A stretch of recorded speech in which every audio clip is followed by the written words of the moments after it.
नमो नमः सद्गुरुभ्यः सद्गुरुभ्यो नमो नमः। नमो नमः सद्गुरुभ्यः सद्गुरुभ्यो नमो नमः। ज्ञानवैराग्यसम्पूर्णान् हरिभक्तिपरायणान् पूर्वाचार्यानहं वन्दे सम्प्रदायप्रवर्तकान् भगवत्पादमाचार्यं श्रीमद्रामानुजं मुनिं श्रीमदानन्दतीर्थं च रामानन्दयतिं हितं श्रीवल्लभं च निम्बार्कं कृष्णचैतन्यमेव च ज्ञानेश्वरं तथान्याञ्च पूर्वाचार्यान् स्मराम्यहम् आचार्येष्वपि सर्वेषु तारतम्यं विना कलौ शुद्धं भागवतं धर्मं जग्राह प्रेमिको गुरुः। कलिकालान्धकारेण व्याप्तं भुवनमण्डलं विलोक्य कृपयाचार्यचक्रे वैष्णवसंहितां हरे रामेति कृष्णेति नाम संकीर्तनं सदा लोकक्षेमाय कुर्वन्तं प्रेमिकं सद्गुरुं भजे। श्री अण्णा द्वारा विरचित श्री वैष्णव संहिता के 8वें भाग का दूसरा अध्याय। इसमें श्री ज्ञानेश्वर के चरित्र को संक्षिप्त में कहते हैं श्री अण्णा। श्री सद्गुरुवाच शूद्रो भवे जन्मनैव संस्कारेण द्विजस्मृतः मुनिर्मननशीलश्च मंत्रद्रष्टा ऋषिर्भवेत्। सभी व्यक्ति जन्म से शूद्र ही होता है, संस्कार से ही उसे ब्राह्मणत्व प्राप्त होता है, तो संस्कार से वह द्विज होता है। तो वेद का अध्ययन करने से वह विप्र हो जाता है, भगवान का मनन करने से वह मुनि होता है, और मंत्र को देखने वाला मंत्र दृष्टा ऋषि होता है। और अद्वैत भाव संयुक्त ब्रह्मविद ब्राह्मणो भवे। भगवान को सर्वत्र देखने वाला जो है वही ब्राह्मण कहा जाता है। वासुदेवः सर्वमिति ज्ञानिनः ते दुर्लभः। भगवद गीता में भी भगवान ने कहा है कि सर्वत्र जो वासुदेव को भगवान को देखता है वही ज्ञानी है। ऐसा ज्ञानी मिलना भगवान के लिए भी दुर्लभ है, ऐसा कहा था। न जन्मना न व्रतेन न संस्कारेण विद्यया भवति ब्राह्मणः सत्यम ब्रह्म ज्ञानेन केवलम। जन्म से कोई ब्राह्मण नहीं बनता, व्रत तप आदि से अनुष्ठान से ब्राह्मण नहीं बनता, यज्ञोपवीत संस्कार आदि करने से ब्राह्मण नहीं बनता, वेद का शास्त्र का अभ्यास करने से वह अध्ययन करने से वह ब्राह्मण नहीं बनता। ब्राह्मण कैसे बनता है? ब्रह्म ज्ञान से, केवल ब्रह्म ज्ञान से वह ब्राह्मण बनता है। नाम के लिए ब्राह्मण कहलाते हैं बहुत लोग। सच्चा ब्राह्मण तो ब्रह्म ज्ञानी है। वह तो उसे तो उसे जाति का बंधन नहीं होता है। यह पश्ये सर्वभूतानि भगवत भावमास्थितः स एव ब्राह्मणः सत्यम चंडालोपि न संशयः। सर्वत्र जो भगवान को देखता है, भगवान के दृष्टि से देखता है, भगवत भाव से देखता है, वह चंडाल होने पर भी वह ब्राह्मण है। देखिए ब्राह्मण की परिभाषा क्या है? बंध मोह विमुक्तस्य ब्रह्म ध्यान परस्य च अतीत लोक वेदस्य ब्रह्म सूत्रेण किम फलम। श्री अण्णा यहाँ पूछते हैं, जो द्वंद्व की मोह से विमुक्त है, स्त्री पुरुष आदि सबके भीतर भगवान को देखता है, सिर्फ भगवान को, बस बाहर का जो उपाधि है उसे नहीं देखता। ऐसा जो बाहर की उपाधि को देखने से ही द्वंद्व का मोह होता है। ज्ञानी सिर्फ आत्मवस्तु को देखता है, भगवान को ही देखता है, और ब्रह्म ध्यान भगवत ध्यान परायण है। तो ऐसे अतीत लोकवेदस्य, लौकिक और वैदिक भाव से जो अतीत हो गए, जो तर गए हैं, उनके लिए यज्ञोपवीत धारण करना या न धारण करना एक ही है। कठिन समझने में कठिन है, परंतु वास्तविकता यही है। क्योंकि हम यज्ञोपवीत धारण करने से अपने आप को ब्राह्मण कहलाते हैं। हम सिर्फ द्विज है, दूसरा जन्म हुआ है, बस गायत्री मंत्र मिला है या द्विजव हो गए, ब्राह्मण नहीं हुए। जब ब्रह्म ज्ञान होता है, सर्वत्र ब्रह्म दर्शन करते हैं, तभी ब्राह्मण कहलाता है। तो ऐसे ब्रह्मज्ञानी कोई भी जाति में हो सकता है, तो उसे एक ब्रह्मसूत्र हो या न हो, क्या फर्क पड़ता है। आसीद् विठ्ठलदासाख्यः ब्राह्मणो वेदवित्तमः रुक्मिण्या भार्यया सार्धं गार्हस्थ्यं धर्ममाचरन्। विठ्ठल नामक एक ब्राह्मण थे। वे रुक्मिणी नामक अपनी पत्नी से गृहस्थाश्रम में गृहस्थी चला रहे थे। उन्हें बहुत ही वैराग्य हो गया उस विठ्ठल ब्राह्मण को। ये तीर्थ यात्रा करने लगे तो काशी पहुँचे। वहाँ पर रामानंद यति वहाँ पर थे। तभी रामानंद संप्रदाय के जो यति है ना, रामानंद यति, तो उनके शरण में जाकर उन्होंने संन्यास दीक्षा ले ली विठ्ठल ने। तो वहाँ ही काशी में रहते थे। और रामानंद महाराज तीर्थ यात्रा करते करते यहाँ पर चंद्रभागा नदी के तट पर आए। नदी पर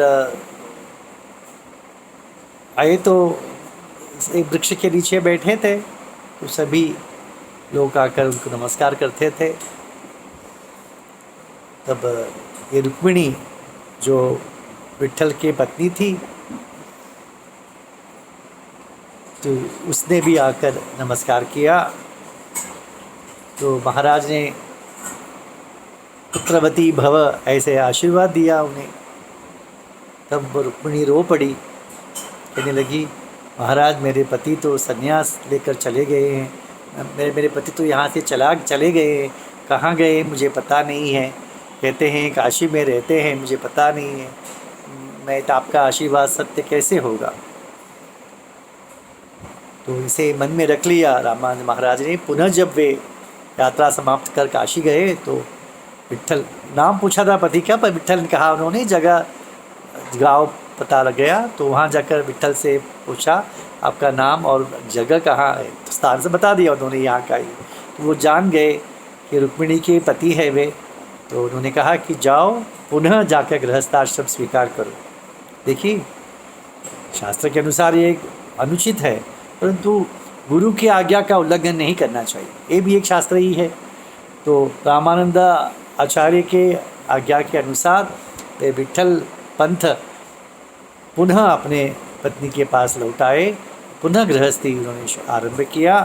तब उन्हें तयो ब्राह्मण दंपत्योः पुत्रा चासंत असन तपस्विनोः निवृत्ति ज्ञान सोपान देवा ब्रह्म विदाम्बरः। तो उनके 4 बच्चे हुए। तो 3 पुत्र 1 पुत्री, निवृत्ति, नाथ, ज्ञानेश्वर और सोपान, ऐसे 3 पुत्र, और मुक्ताबाई यह एक पुत्री, ऐसे 4 बच्चे उन्हें हुए। पुत्री चासीन महाबुद्धिर महाबुद्धिर महामुक्ताबाई इति विश्रुता सर्वस्व संपन्ना हरिभक्ति संपन्न। सभी बच्चे हरिभक्ति में संपन्न थे। तान सर्वान् संपरित्यज्य स्वान् शिशून् कलभाषिणः विरक्तः विठ्ठलो देहं गंगायां ससर्जः। तो ये तो शास्त्र सम्मत तो नहीं है कि संन्यासाश्रम स्वीकार करने के पश्चात पुनः गृहस्थाश्रम में पदार्पण करना और बच्चे उत्पन्न करना, तो ये शास्त्र के अनुसार उचित नहीं है। तो लोगों ने उन्हें धर्मसभा बुलाकर ने कहा, आपने जो किया है वो अनुचित है, आपने दंड भोगना पड़ेगा। तो विठ्ठल साधु थे, तो उन्हें कहा कि जो दंड आप देंगे मैं उसे मानता हूँ। तब लोगों ने वहाँ पर कहा, ब्रह्मसभा में निर्णय हुआ कि तुम्हें प्राण त्याग देना चाहिए। तो मान लिया विठ्ठल। सम्मानीय लोग सत्यसंध थे, धर्म के आचरण करने वाले थे। वे संन्यास आश्रम से गृहस्थ क्यों आए? गुरु की आज्ञा से। अब प्राण देना जाने वाले हैं वे धर्म गुरु के आश्रय आज्ञा से। उन्होंने एक दिन रात को बच्चे और पत्नी को छोड़कर नदी में उन्होंने अपने प्राण त्याग दे दिया। गंगा जाकर प्राण त्याग कर दिया। ते सर्वे शिशवश्चापि जन्मना ब्रह्मवादिनः इतस्ततः संचरन्ति विरक्ताः पितृवर्जिताः। चारों बच्चे ब्रह्मवादीन थे, ब्रह्मज्ञानी थे, यहाँ वहाँ संचार करते थे, पिता नहीं। देहयात्रांच कुर्वन्ति भिक्षान्नेनैव केवलं वृक्षमूले वसन्तञ्च गोविंद ध्यान तत्परा। देह यात्रा तो करना ही है, तो शास्त्र कहता है सन्यासी के लिए भी भिक्षा स्वीकार करना धर्म शास्त्र के अनुकूल ही है, उचित ही है। तो ये बच्चे भिक्षा लेकर उधर निर्वाह करते थे, वृक्ष के तले निवास करते थे, सदा गोविंद ध्यान में मग्न थे। कदाचित् लोकमर्यादां रक्षितुं तेपि पुत्रकाः ज्ञानदेवं पुरस्कृत्य जग्मुः विप्रसभां क्वचित्। तो लौकिक धर्म के अनुसार ब्राह्मण हो तो उसे, ब्राह्मण कुल में यदि जन्म लिया हो तो उसे यज्ञोपवीत संस्कार होना चाहिए। तो लौकिक विधान है, धर्म का विधान है, पर करना चाहिए, परंतु करना चाहिए। तो लोक मर्यादा है ये, इसकी रक्षा करने के लिए ये सभी तीनों भाई और बहन के साथ वहाँ पर एक ब्राह्मण सभा था, प्रतिष्ठानपुर नामक एक गोदावरी के तट पर बड़ा ब्राह्मण लोगों का बड़ा बस्ती था। वहाँ पर बड़े वेद विद्वान ब्राह्मण रहते थे। तो इन लोगों ने कहा कि हमें यज्ञोपवीत संस्कार करना है, पर लोगों ने वहाँ के लोगों ने जहाँ रहते थे उन्होंने कहा कि आप प्रतिष्ठानपुर जाकर ब्राह्मणों से आप एक पत्र ले आए कि इन्हें दे सकते हैं यज्ञोपवीत संस्कार। तो बच्चे वहाँ चले गए। दूरतो ब्राह्मणान् दृष्ट्वा सामगान परायणान् भ्रातृभ्यां सह दत्वाथ ज्ञानदेवो ब्रवीत्स्तान्। दूर से देखा ब्राह्मण, वहाँ के प्रतिष्ठानपुर के ब्राह्मण सामगान कर रहे थे। दूर से उनको दंडवत प्रणाम किया और श्री ज्ञानेश्वर ने कहा, श्री ज्ञानेश्वर उवाच विप्रा नमोस्तु विश्वभ्यम अंजलिंच करोम्यहम सावधानम महात्मानः शृण्वं प्रार्थना मम। उन्होंने बहुत सुंदर ढंग से उन्होंने संबोधित किया, कहा कि विप्रा, वेद का अध्ययन करने वाला विप्र होता है, ब्रह्मज्ञानी ही ब्राह्मण होता है। हे ब्राह्मण ने उन्होंने कहा, ये द्विज भी नहीं कहा, सिर्फ संस्कार होने से द्विज हो जाता है, पर वेद अध्ययन करने से द्विज होता है, वेद अध्ययन से ही विप्र होता है। तो वे तो सामगान कर रहे थे, उन्हें विप्रा, हे विप्रलोक, विप्रवर्ग, मैं आपका वंदन करता हूँ, मेरी प्रार्थना को आप श्रवण कीजिए। वयम तो नोपनीताः स्मो जाता ब्रह्मकुलेऽपि च तस्मात् पितृभ्यां रहिता भजामः शरणं वयम्। हम ब्राह्मण कुल में जन्म लिए हैं, परंतु हमारा यज्ञोपवीत संस्कार हुआ नहीं है, तो हमारे पिताजी चल बसे, तो हम सब आपके शरण में आए हैं। पितृोपनयन संस्कारम अस्माकं वेदसिद्धतमाः कुलधर्मं पालयेत कृपया नः सनातनम्। हम कुलधर्म को पालन करना चाहते हैं, जो सनातन धर्म है उसे पालन करना चाहते हैं, तो आप हमें यज्ञोपवीत संस्कार प्रदान कीजिए। ब्राह्मणा ऊचुः पितृभ्यां रहितानां वो न जानीमः कुलं वयम्। आपके माता पिता नहीं हैं, हम कैसे आपके कुल को जान सकते हैं। कथम कुर्याम विश्वासं बालानां वचने वच। आप तो बच्चे हैं, आपके वचनों पर हम कैसे विश्वास कर सकते हैं। ज्ञातीन अन्यान सहानीय शीघ्रमायात बालकाः तदा कुर्याम संस्कारं ज्ञात्वा श्रेष्ठं कुलं वयम्। आपके बांधु बंधव जो होंगे, रिश्तेदार, उनको ले आइए, आपके श्रेष्ठ कुल का परिचय होने पर हम आपको आपका यज्ञोपवीत संस्कार कर देंगे। श्री ज्ञानेश्वर उवाच विप्राः संप्राप्य विश्वासं सत्यवाक्येन केवलं रुद्धं दृढ़ संस्कारं जाबाल्यर्गौतमो यथा। हम बच्चों पर विश्वास कीजिए, हमारे वचन पर विश्वास कीजिए और हमें यज्ञोपवीत संस्कार कीजिए। कैसे? जाबाले गौतमो यथा। गौतम ऋषि थे वन में, और ब्राह्मण बच्चे, द्विज बच्चे, उनके वन में वेद अध्ययन करते थे, सीखते थे गुरुकुल में। तो ये जाबाली एक लड़का था, वो वहाँ पर देखा, तो ये बच्चे सब वन में खेलते जाते थे, तो वो लड़का भी उनके साथ खाता था। तो वो बोलता था, आप लोग क्या करते हैं? तो क्या हम गुरुकुल में वेद अध्ययन करते हैं। तो इसे भी इच्छा हो गई, मुझे भी इच्छा है वेद अध्ययन करने की, तो चलो आ जाओ, हमारे गुरु परिचय कराते हैं। तो बच्चे ले गए कि इसे भी वेद अध्ययन करना है। तो गौतम ऋषि ने पूछा, बच्चा तो तुम्हारा गोत्र क्या है? तो गोत्र तो मैं नहीं जानता। तो गौतम ऋषि ने कहा जाओ माता से पूछ के आओ। तो माता के पास आया वो बालक, माँ से पूछा गुरुजी पूछ रहे हैं मेरा गोत्र क्या है। माता ने कहा मैं शीघ्र ही विवाह के पश्चात आपके पिताजी चल बसे, मैं उनसे अपना गोत्र नहीं जान पाई, तो मुझे पता नहीं हमारा गोत्र क्या है। तो यह बालक पुनः आकर गुरु से कहता है मेरी माता कहती है उसे गोत्र का ज्ञान नहीं है। तो बालक का मुख का तेज, वो सत्य कहता है, सत्यवादी है, तो ये ब्राह्मण का ही पुत्र होगा ऐसा समझकर, उस ज़माने में ऐसा था भैया, ब्राह्मण था तो सत्य बोलता था, तो सत्य बोलता है, इससे पहचान लिया गौतम ऋषि ने कि वह ब्राह्मण ही हो सकता, और उसे यज्ञोपवीत संस्कार किया और अपने गुरुकुल में अनुमति दे दी। और उनके नाम, लड़का नाम जाबाला था क्या, माँ का नाम जाबाला था, तो माँ के नाम से इनका जाबाली करके एक गोत्र वंश परंपरा शुरू कर दिया गुरुजी ने। तो इस प्रकार जो ऐसे उस बच्चे को दिया था ना संस्कार, इसी प्रकार बच्चे ने कहा और उन्हें दिया। तो इसी प्रकार हम भी बच्चे हैं, आपसे कहते हैं हम ब्राह्मण कुल में ही हैं, परंतु हमें पता नहीं है कि बाकी हमारे कुल बाकी के अन्य विचार, हमारा गोत्र क्या है सब पता नहीं होगा, परंतु हम ब्राह्मण के बच्चे हैं, पर विश्वास कीजिए और हमें नमस्कार कीजिए। ब्राह्मणा ऊचुहु अब ब्राह्मणानां संस्कारं कथम कुर्याम बालकाः। उन्होंने मान ही लिया कि ये बच्चे ब्राह्मण नहीं है, तो कहने लगे अब्राह्मण बच्चों को कैसे हम यज्ञ संस्कार दे सकते हैं। युष्माकं नैव जानीमो गोत्रं स्वच्छंदवर्तिनाम, आप लोगों अपने गोत्र तक नहीं जानते हो, तो फिर आप तो स्वच्छंद फिर रहे हो, आपको कैसे दे सकते हैं। श्री ज्ञानेश्वर उवाच वयं हि ब्राह्मणाः सत्यं ब्रह्मज्ञानेन केवलं तथापि लोकशिक्षायै प्रार्थयामो द्विजातमः। देखिए, आपके द्वारा दी जाने वाले यज्ञोपवीत संस्कार से ही हम ब्राह्मण होने वाले हैं ऐसा नहीं है, हम ब्रह्मज्ञानी हैं, ब्रह्म ज्ञान से ही हम ब्राह्मण हो गए हैं, परंतु लोक शिक्षा, लोक धर्म का पालन तो, मर्यादा का पालन तो करना चाहिए, इसीलिए आपसे प्रार्थना कर रहे हैं। हरिर अस्मासु युष्मासु सर्वत्र व्याप्य तिष्ठति एवं अद्वैत भावेन पश्येद भेद विवर्जिता।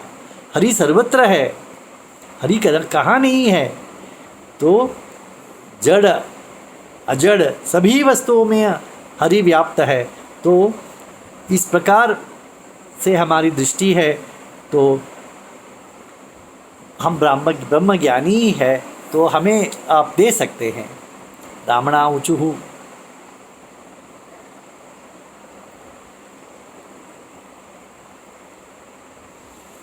यदि सर्वत्र भगवान पांडुरंगः प्रकाशते तारतिम कुतो भाति समत्वं नो विद्यते। ब्राह्मण ने पूछा यदि सर्वत्र पांडुरंग भगवान ही व्याप्त है, तो ये तारतम्य कैसा दिखाई देता है, ये पशु है, ये स्तंभ है, मनुष्य हूँ, स्त्री है, ये भेद कैसे दिखाई देता है। यदि युष्मासु चास्मासु भेदभावो न वर्तते अयंच महिषोप्यद्य सामागानम करोत्विह। यदि आप में और मुझ में कोई भेद नहीं है, तो यहाँ पर एक भैंसा खड़ा है, क्या वह वेद पठन कर सकता है।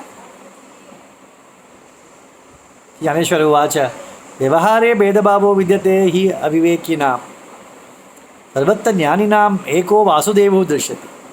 जो अज्ञानी है उसी को यह भेद दिखता है, जो ज्ञानी होता है वह सर्वत्र हरि को ही देखता है। यदि सर्वत्र सर्वात्मा पांडुरंगो ही वर्तते अयंच महिषो व्यक्तं कामागारं करोति। यदि सर्वत्र पांडुरंग व्याप्त है, यह सत्य है, तो यह भैंसा भी वेदगान करेगा, ऐसा उन्होंने कहा ज्ञानेश्वर ने। सद्गुरुवाच इत्युक्त्वा ज्ञानदेवोऽपि स्पर्श्य बह्यं तदा चकार सामगादं समैषः सुस्वरं बत। यहाँ पर श्री अण्णा कहते हैं कि ज्ञानेश्वर महाराज ने उस भैंसा के पास जाकर उसे स्पर्श किया और कहा, हे पांडुरंग, वेद ज्ञान वेद पाठ करो। श्री अण्णा कहते हैं यदि ज्ञानेश्वर कहते हैं भैसा वेद वेद बोलो तो वेद नहीं, भैसा वेद नहीं बोलेगा। उन्होंने कहा हे पांडुरंग, उन्होंने पांडुरंग को देख लिया भीतर, कहा कि वेद बोलो, तो वेद बोलने लगा। सर्वेपि ब्राह्मणाः सद्य प्रतिष्ठा निवासिनः ज्ञानदेवं नमस्कृत्य तुष्टु ब्रह्मवित्तमम्। तो बोलने लगा तो सब ब्राह्मण आश्चर्यचकित रह गए और ज्ञानदेव की चरणों में गिर पड़े सब। ब्राह्मणाऊचु युष्माकं ज्ञानिनामद्य संस्कारेणापि किं फलम् आजन्म शुद्धा यूयं तु जद्जीवन मुक्ता सुमलवा। हम जैसे हमको ज्ञानी कहते हैं, हमें संस्कार यज्ञोपि संस्कार प्राप्त हुआ है, अन्य संस्कार भी हुआ है, इससे क्या फ़ायदा, क्या लाभ। आप तो आजन्म वैष्णव है, आजन्म ब्रह्मज्ञानी है, जीवन मुक्त है, निर्मल है, शुद्ध है। नूनम निष्कल्मषा यूयम व्यासपुत्रादयो यथा युष्माकं नाधिकारोऽस्ति शौचस्मात्। आप तो सुखदेव जैसे ब्रह्मज्ञानी हो, तो आपको ये लौकिक वैदिक कर्म से क्या लेना देना, आप तो उनसे अतीत हो गए। श्री ज्ञानेश्वर उवाच द्वेषभावेन संयुक्ताः प्रेमभाववर्जिताः समधर्म वदन्ति एव वृथा पंडितमानिनः। कुछ लोग अपने को पंडित मानकर द्वेष भाव से युक्त होते हैं, वे प्रेम भाव तो उनमें नहीं रहता है, परंतु बोलने के लिए समधर्म बोल देते हैं, वृथा व्यर्थ ही बोल देते हैं। नैव दश्यन्ति वेदस्तु ब्रह्मज्ञानं विना ननु। ब्रह्मज्ञान के बिना वेद ज्ञान नहीं जाएगा, भेद नहीं जाएगा, क्योंकि भगवान को सर्वत्र देखना चाहिए। अंतर्यामी भगवान ही सर्वत्र है। भगवान को यदि वो देखता है तो उसे काम क्रोध लोभ मोह ये सब द्वंद्व से ऊपर उठ जाता है, वही ब्रह्मज्ञानी है। कृष्ण भक्त्या विना तो नून ब्रह्मज्ञान लभ्यते। परंतु वो ब्रह्मज्ञान कृष्ण को सर्वत्र देखने के लिए कृष्ण भक्ति ही साधन है। कृष्ण भक्ति करने से, कृष्ण के कृपा से ही वह सर्वत्र कृष्ण को देख पाएगा। तस्मात् अहर्निशं भक्त्या पुंडरीकं पांडुरंगम कृपानिधिं शृण्वन् गायन् कीर्तयन् च द्वंद्व मोहादि मुच्यते। तो क्या करना चाहिए, सदा पांडुरंग की भजन कीर्तन करना चाहिए, तो हम द्वंद्व से ऊपर उठ सकते हैं। भीते नैव धर्मेण शास्त्रे तो भगवान हरि आराध्यते वैष्णवैः तु स्वातंत्र्यात् पतितो भवेत्। धर्मशास्त्र में जो कहा, उन लोगों ने कहा ना कि आप लोगों को शौचस्मात् कर्म से क्या लेना देना, आप तो ब्रह्मज्ञानी हो गए हो, तब ये कहते हैं। परंतु मनुष्य को अपने धर्म के अनुसार, अपने वर्णाश्रम के अनुसार अनुष्ठान करने से भगवान प्रसन्न होते हैं, परंतु अपने मनमानी करके अनुष्ठान नहीं करना चाहिए। हमारी वर्णाश्रम धर्म की जो अनुष्ठान है उससे भी भगवान प्रसन्न हो जाते हैं। सद्गुरुवाच इत्युक्त्वा ज्ञानदेवो अयम अनुज्ञातो द्विजोत्तमैः स्वच्छंदं परिव्राज भगिनी भातुभिस्तथा। इस प्रकार ज्ञानदेव ने ब्राह्मणों को उपदेश दिया और अपने बांधवों के साथ विचरण करने लगे, जगत को पावन करते हुए विचरण करने लगे। श्री प्रेमिकेंद्र सद्गुरु महाराज की जय।